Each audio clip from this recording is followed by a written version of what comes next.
5,000 మందిలో 3,600 మందికి ఆపటం జరిగింది. అంటే ఎందుకు ఆపారు అని జిల్లా అధికారులని ప్రశ్నిస్తే సరైన సమాధానం లేదు.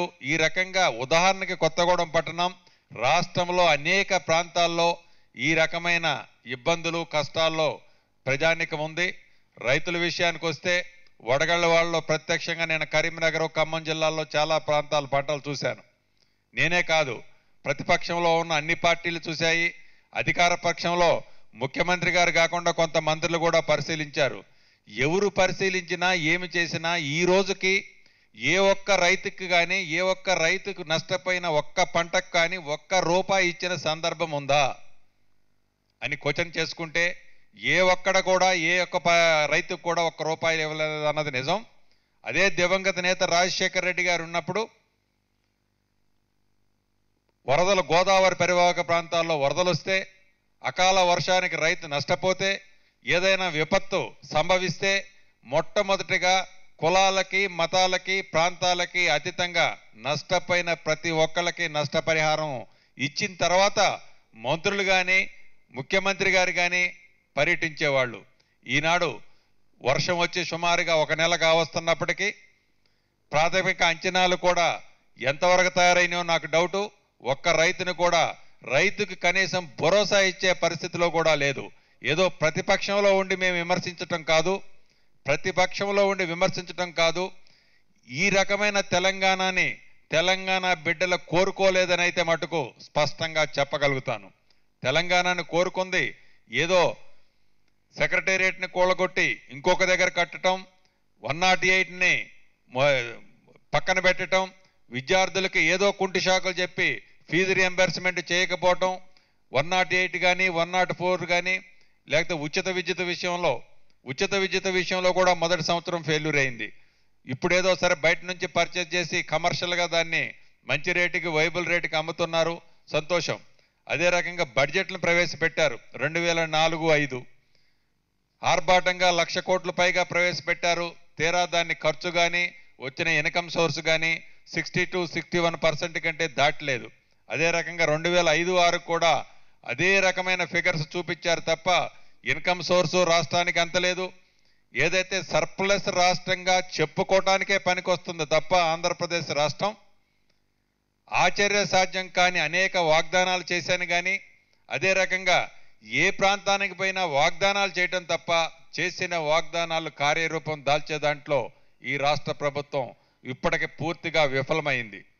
ఒక్క విషయంలో ప్రతిపక్షంలో ఉన్న రాష్ట్ర ప్రభుత్వాన్ని అప్రిషియేట్ చేస్తున్నాం.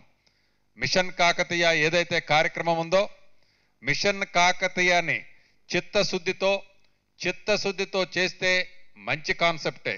చిత్తశుద్ధితో చేయకపోతే అది అనేక రాజకీయ పార్టీలు విమర్శిస్తున్నది ఏదైతే ఉందో ఆ విమర్శలు యథార్థమైతే మట్టుకు అట్టర్ ఫెయిల్యూర్ అయ్యేది మిషన్ కాకతీయ అవుతుంది. ఆ కాన్సెప్ట్నైనా చిత్తశుద్ధితో రాష్ట్ర ప్రభుత్వం చేయాలని తెలంగాణ వైఎస్ఆర్ కాంగ్రెస్ పార్టీ తరఫున ప్రగాఢంగా మేము కోరుకుంటున్నాం. అదే రకంగా ఏవైతే ఎన్నికలకు ముందు వాగ్దానాలు చేశారో ఎన్నికల తర్వాత వాగ్దానాలు చేశారు. ఎస్సీలకు 3 ఎకరాల భూమి అన్నారు. ఆ 3 ఎకరాల భూమి ఉదాహరణకి నా సొంత జిల్లా అయిన ఖమ్మం జిల్లాలో 16 మందికో 17 మందికో ఈ రోజుకి ఇవ్వటం జరిగింది. లాంఛనప్రాయంగా ఆర్భాటం కోసం ఓపెనింగ్ చేశామని చెప్పడం తప్ప ఏ ఒక్క జిల్లాలో కూడా 20కి డబుల్ డిజిట్ 20-22 మందికి దాటి ఇచ్చిన సందర్భం లేదు.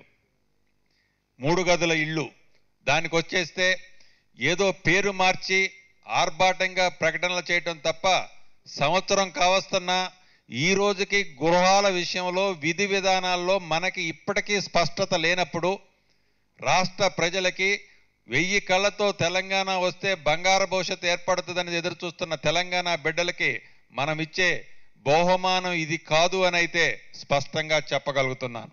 ఇట్లా ఏ విషయానికి చూసినా కూడా విమర్శించడం కాదు, అధికారంలో ఉన్న అధికార పార్టీ నాయకులు ఒక్కసారి ఆత్మ పరిశీలన చేసుకొని తెలంగాణ బిడ్డలకి ఇచ్చిన వాగ్దానాన్ని నెరవేర్చే దాంట్లో చిత్తశుద్ధితో పనిచేయండి. ఇప్పుడు మిషన్ కాకతీయ అని ఏ రకంగా మంచి జరిగితే మంచిగా ఉంటుందని మేము పొగుడుతున్నామో ప్రతిపక్షంలో ఉండి మేము విమర్శించం పొగిడే సందర్భం వచ్చినా కూడా ప్రతిపక్షంలో ఉన్న అధికార పార్టీని పొగిడి తీరుతాం.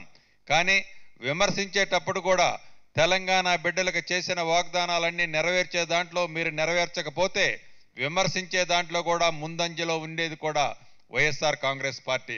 ఇట్లా చెప్పుకుంటూ పోతే ఏ కార్యక్రమన్నా చూడనండి, ఏ కార్యక్రమాన్ని చూసినా ఇవాళ రాష్ట్రం అధోగతి పాలవుతుంది తప్ప రాష్ట్ర ప్రజలకి ప్రత్యేకంగా తెలంగాణ రాష్ట్రం వచ్చిన తర్వాత ప్రత్యేకంగా ఒరిగింది లేదు. ఆనాడు జలయజ్ఞంలో భాగంగా మహానేత దివంగత నేత రాజశేఖర రెడ్డి గారు తెలంగాణ ప్రాంతానికి ఇవాళ 10 జిల్లాలకి 28 ప్రాజెక్టులు చేపట్టడం జరిగింది. ఆ 28 ప్రాజెక్టుల్లో 6 ప్రాజెక్టులు ఆల్మోస్ట్ కంప్లీట్ అయినాయి. వాటిని ఎమ్మటే వీలైనంత తొందరలో పూర్తి చేయాలని, మిగిలిన 22 ప్రాజెక్టులను కూడా యుద్ధ ప్రాతిపదిక మీద ఎవరు ప్రారంభించారు, ఎవరు దాన్ని శంకుస్థాపన చేశారు అనే విషయాన్ని పక్కన పెట్టండి.